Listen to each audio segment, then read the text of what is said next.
Agama datang membawa solusi, ya, bukan untuk menyulitkan. Itu poinnya. Nah, nanti dari berbagai ragam ini kan nggak mungkin mempraktekkan semuanya. Mesti kita pilih salah satu.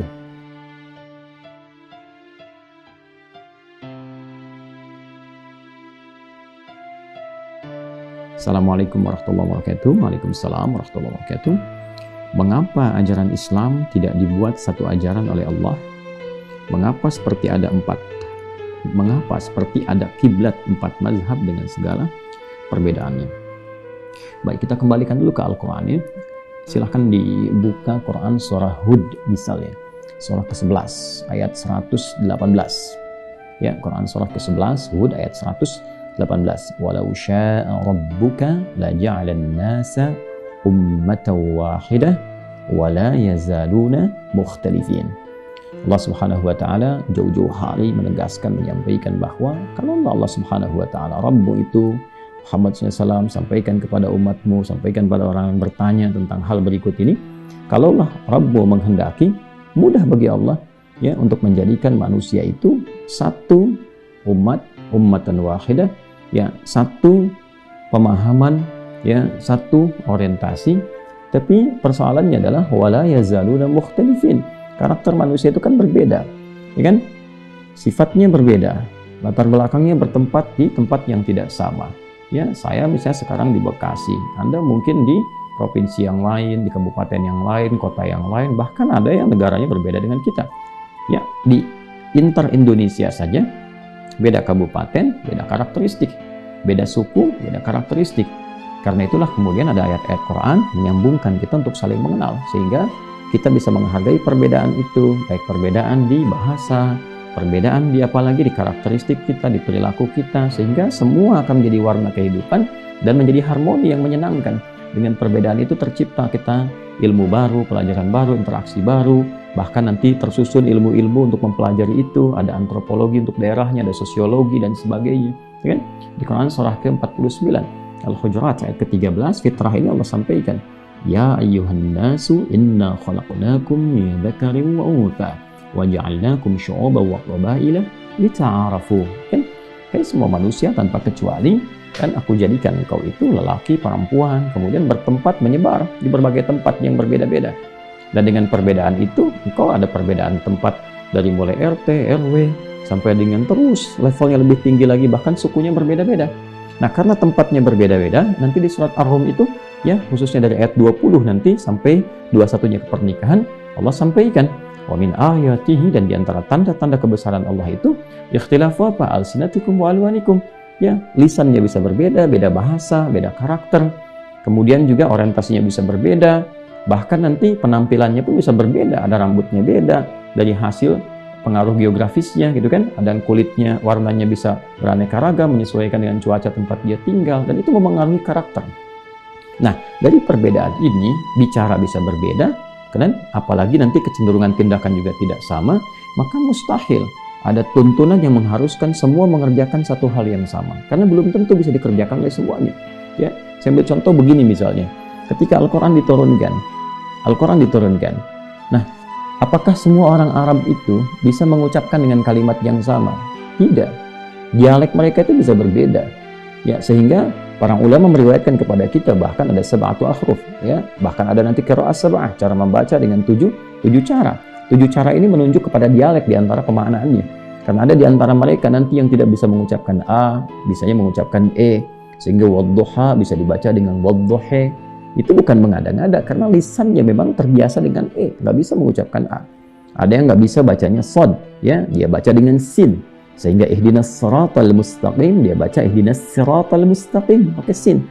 Ada yang bacanya dengan zai, ihdinas siratal mustaqim, ya kan? Karena kenapa? Karena terbiasa, lisannya terpengaruh, terbiasa, karena sudah interaksi dengan lingkungan, dipaksa ke dalam misalnya satu huruf yang harus sama, tidak memungkinkan. Ada orang mengatakan sepeda, ada orang mengatakan sepeda, barangnya sama, gitu kan? Tapi ketika Anda paksakan, ya, pada satu bagian saja mesti sepeda, nggak bisa dibaca sepeda, tidak bisa. Karena itu kan bagian dari karakteristik yang sudah menyatu dengan alam. Ya, suara itu kan bentukan dari, ya, faktor-faktor geografis juga tempat kita tinggal, pengaruh. Orang tinggal di pantai dengan ke perkebunan berbeda nanti, ya. berbeda dari intonasinya, berbeda kadang-kadang dari segi lekukannya, liuknya dan sebagainya. Nah, ini yang menjadikan ya Allah Subhanahu wa taala menetapkan keragaman ini supaya kita mendapatkan pengetahuan dari itu, supaya kita bisa berinteraksi dengan menyenangkan, harmoni. Bayangkan kalau semua sama gitu. Karakternya sama, perilakunya sama, kemudian juga warnanya sama, nggak ada keindahan dalam berkehidupan. Ya kan? Nah, dan juga karakter manusia dari background yang berbeda itu wala yazaluna mukhtalifin. Tetap saja manusia akan punya cara pandang berbeda, punya pemikiran yang beda. Karena itu Allah berikan hidayah yang mencakup keseluruhan dengan satu sumber, tapi mencakup semua kebutuhan, semua maslahat, semua kemampuan. Maka Allah berikan jalan yang jelas, petunjuk yang jelas. Dalam bahasa Arab, thariqul wadih. Kalau dia menjadi pedoman disebut dengan manhaj namanya. Maka agama datang dengan manhaj. Ya, sumbernya dari Al-Quran, dijelaskan oleh Nabi SAW lewat hadis, maka dikenal dengan Al-Quran dan hadis. Jadi pedoman disebut dengan sunnah. Maka kita dengar misalnya ada Al-Quran dan sunnah. Itu sumber hukum. Nanti ketika diterangkan pada kita, kan, menjawab produk-produk hukum, persoalan-persoalan kita, jadi bimbingan, jadi kurikulum. Nah, kurikulum itu disebut manhaj namanya. Manhaj ini datang, terkadang bentuknya bisa meragam jika manusia memang tidak memiliki kecenderungan satu arah, satu kemampuan. Contoh seperti tadi, Al-Quran ketika diturunkan, dibacanya, ya, satu surah misalnya, cara bacanya bisa berbeda, tapi maknanya sama, serupa. Cuman caranya saja sesuai dengan dialeknya. Ada yang dibaca A, ada yang dibaca E misalnya. Beberapa huruf, ada yang penyesuaian dengan lisan, lahja orang-orang Arab. Ya, maknanya apa? Sama. Ya, apalagi misalnya selain bacaan, ada gerakan. Seperti pernah saya contohkan sering kali. Orang dari i'tidal, Sami Allahu liman hamidah, Rabbana walakal hamd dan seterusnya. Kemudian akan sujud. Ya, ketika akan sujud, Nabi kan contohkan dengan dua cara, ya kan? Dua kemungkinan. Satu, turun dulu telapak tangannya misalnya, turun, baru kemudian lutut. Itu ada di Sunan Abu Daud kan, nomor hadis 840 dari sahabat Abu Hurairah radhiyallahu taala anhu. Kemudian yang sebelumnya lebih awal daripada itu turun menggunakan lutut, ya kan? Yang lutut ini dari i'tidal turun ke sujud, lutut dulu. Baru kemudian telapak tangannya. Itu ada di kitab yang sama Sunan Abu Daud nomor hadis 838 dari Wa'il bin Hujr. Dan keduanya adalah alternatif yang memudahkan kita untuk bisa memilih. Atau kalau ada satu kesulitan di salah satu, bisa menggunakan yang lainnya. Anda silahkan sujud menggunakan lutut duluan. Lutut bermasalah, gunakan telapak tangan. Kan ini kan kemungkinan yang ada, ya. Nggak mungkin kemudian dikasih satu alternatif saja. Coba kalau sama lutut saja, lutut bermasalah mau pakai apa? Kan nggak mungkin pakai kepala, ya kan? Nah, jadi ketika Islam datang memberikan tuntunan yang beragam ini, bukan ingin menjadikan itu sebagai perbedaan, lantas berselisih, mengelompok, bukan. Asalnya adalah kemaslahatan. Asalnya supaya mengakomodir kecenderungan-kecenderungan seseorang yang mungkin tidak sama dengan yang lain, dia punya alternatif yang memudahkan bagi dia untuk memilih. Itu asalnya. Ya, nanti terapannya banyak sekali. Doa iftitah aja ada berapa tuh? Ya, iftitah itu setidaknya ada 9 sampai 12 doa, dari yang paling pendek sampai yang paling panjang. Dari yang biasa dibaca misalnya sholat fardu, rawatib sampai ke sholat malam, ada itu pilihan. Bahkan sampai tidak baca pun nggak ada masalah, tidak menggugurkan sholat doa iftitah, ya kan? Nah, itu jadi nanti ada pilihan-pilihan sesuai dengan kondisinya. Ya, Anda sedang transit, apa yang mau dibaca? Sedang sendirian nyaman, apa yang mau dibaca? Sedang jamaah jadi imam atau makmum, apa yang mau dibaca? Itu untuk memudahkan teman-teman sekalian. Ya, nah itu asalnya. Kalau seorang muslim, ya kan, dipandang dengan semuanya mampu mengerjakan satu hal saja dengan cara yang sama dan tidak menyulitkan, semua karakter bisa, Allah memberikan pedoman satu cara, nggak ada yang lain. Ya, apa diantara contohnya misalnya ketika kita membuka sholat, bukankah kita membuka dengan takbir? Ya, muftatahatun bitakbir, dibukakan tangan mengangkat, sama kan ketika mengangkat, kemudian lisan mengucapkan apa? Allahu Akbar. Apakah ada perkataan yang berbeda? Tidak, semua Allahu Akbar. Tidak ada mengatakan Allahu Rahman, Allahu Rahim, Allahul Qudus, tidak ada, semua sama. Fayaqulu Allahu Akbar, bersama dengan mengangkat tangan itu dia mengucapkan Allahu Akbar, satu cara. Kenapa? Karena semua manusia dipandang bisa mengucapkan hal yang sama. Anda mau di Arab, non-Arab, di Asia misalnya, atau di Eropa, di Amerika, semua satu cara yang sama, semua bisa. Tapi pada hal-hal yang sifatnya tidak semua orang bisa melakukan satu cara yang sama, maka agama datang memberikan tuntunan yang memudahkan. Ya kan?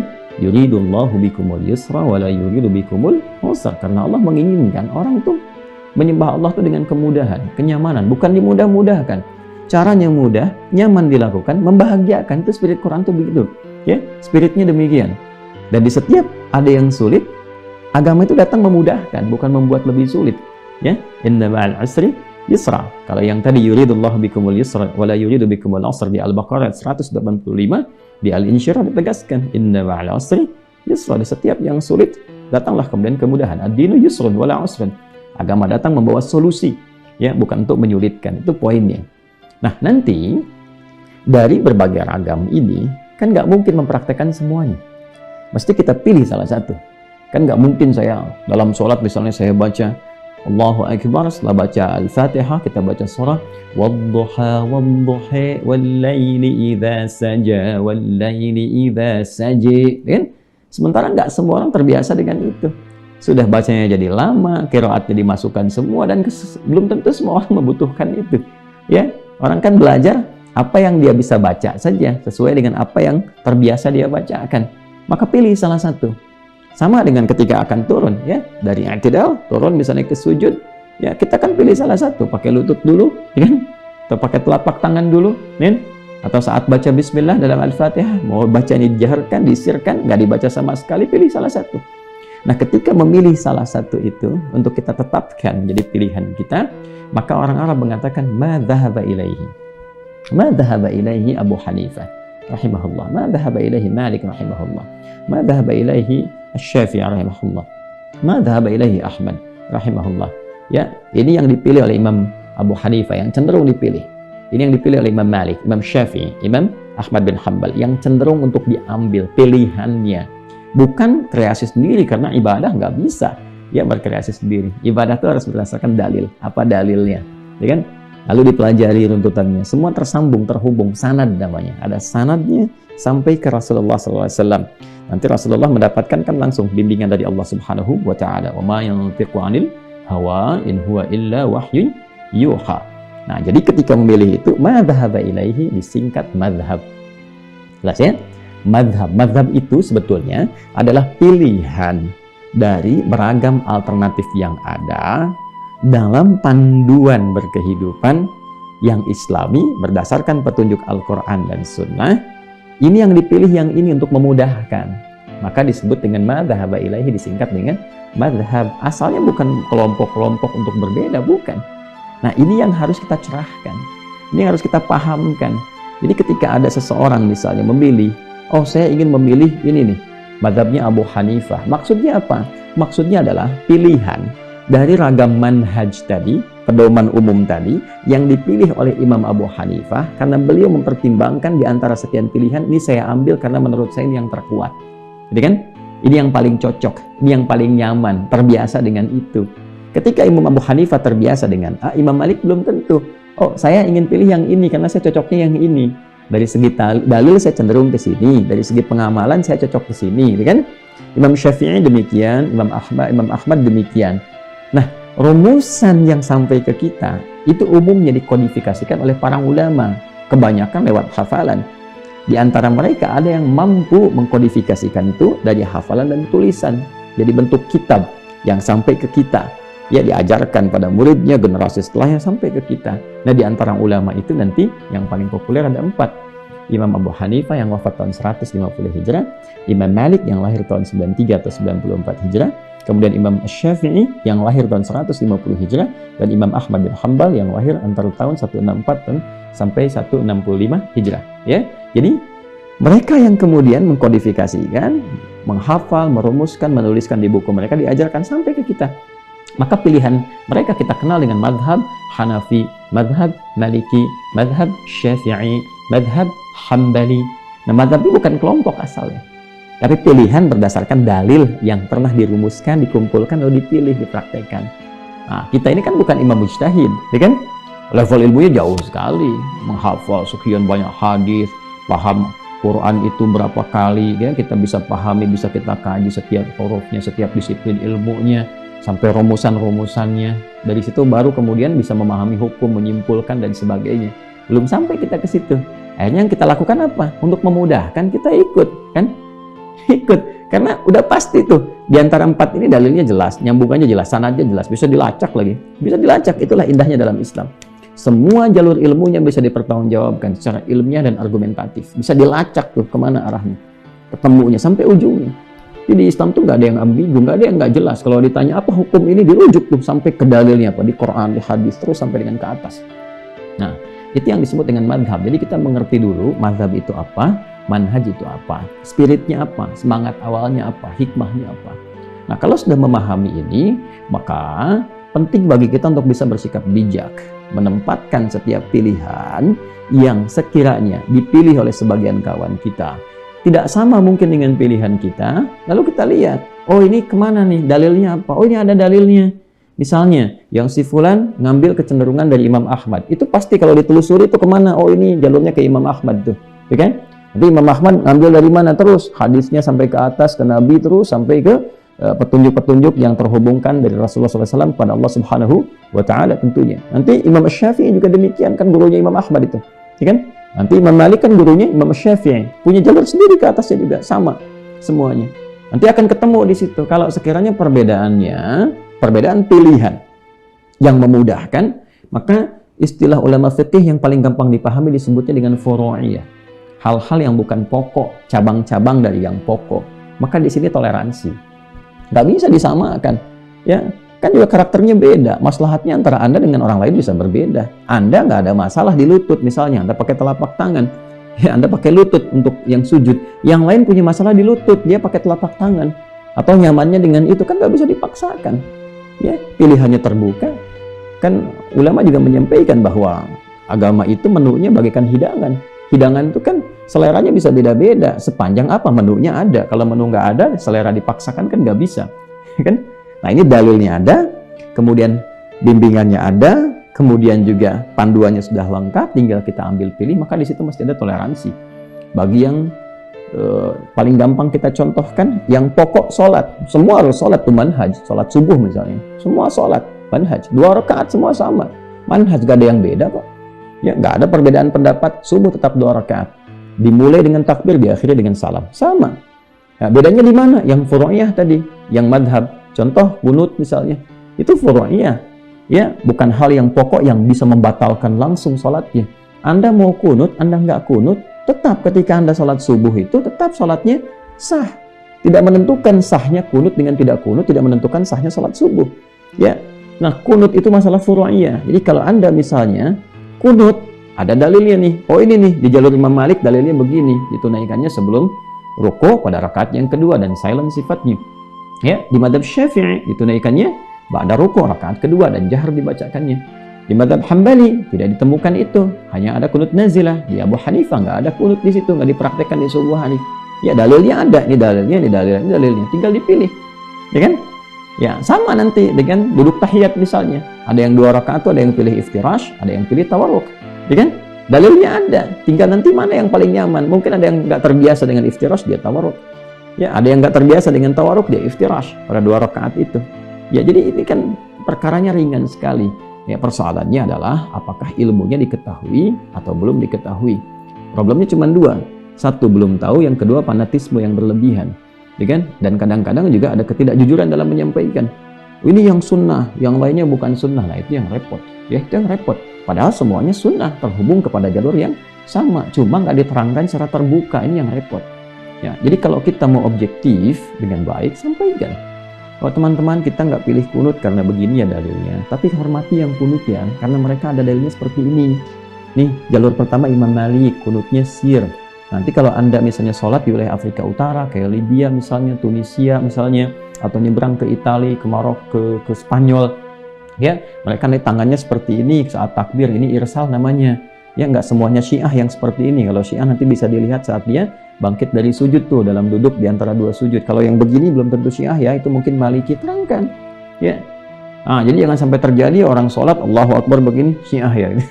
Jangan begitu, ya. Nah, kemudian kalau dia nanti rakaat kedua diam agak lama setelah sholat, nah itu sedang kunut ya.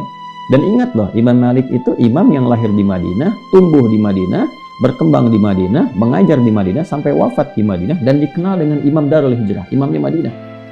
Dan beliau memberikan fatwa. Ya, di antara fatwanya apa? Amal ahli Madinah. Ya, yang kemudian diabadikan tuh amalan-amalan itu Imam Malik. Imam Malik itu kunut.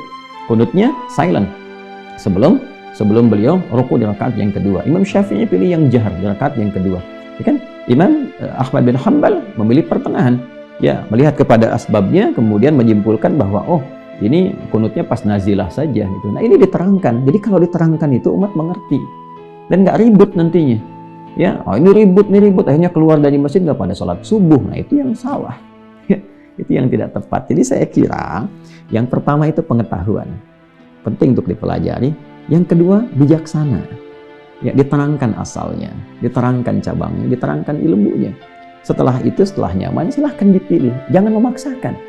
Dipilih, diterangkan mana yang paling kuat, silahkan. Kalau jamaah ingin meniru ustadznya, misalnya saya pilih A, Anda ingin ikut, silahkan saja. Kalau Anda yakin dengan itu, melihat fiqh ustadznya, silahkan diikuti. Tapi jangan mengatakan si fulan ini yang nggak sunnah, si fulan ini bid'ah, nggak baik seperti itu. Nanti terpecah. Nah, ini yang memicu perpecahan. Ya, ini yang memicu, ini yang menjadikan kita mesti bijak dalam menilai. Kan ditugaskan itu untuk menyampaikan, bukan untuk memaksakan. Fadzakir innama anta mudzakir lasta alaihim bimusaitir. Muhammad sallallahu alaihi wasallam tugas mengingatkan, bukan memaksakan, bukan menguasai. Sedangkan ulama pewaris Nabi pasti mewarisi sifat-sifat Nabi, ya kan? Nah, jadi ustadznya pertama memberikan contoh, yang kedua muridnya juga sopan, beradab, ya kan? Nah, ini yang mesti penting, bukan ustadz, bukan pengajar, nggak tahu hukum, udah menyimpulkan. Ini repot ya. Nah, maka kita semua berpikir bijak. Ini tidak perlu mengomentari fulan atau ini menuduh A, mencela B, tidak boleh seperti itu. Kita dudukkan, tenangkan, objektif, bersihkan diri kita dulu, gitu kan? Setelah itu bersikap yang baik. Jadi ini yang dimaksud manhaj, yang dimaksud madhab dengan segala kecenderungannya, dan kenapa kemudian Allah Subhanahu wa taala membimbing kita untuk memberikan alternatif dalam berkehidupan, bahkan dalam praktek ibadah, demi kemaslahatan dan demi mengakomodasi karakteristik yang berbeda-beda, sehingga kita pun bisa meluas pemahaman, keilmuan, dan menikmati ibadah kita dengan khusyuk sesuai dengan kemampuan kita. La yukallifullahu nafsan illa wus'aha. Saya kira itu ya dengan segala dalilnya.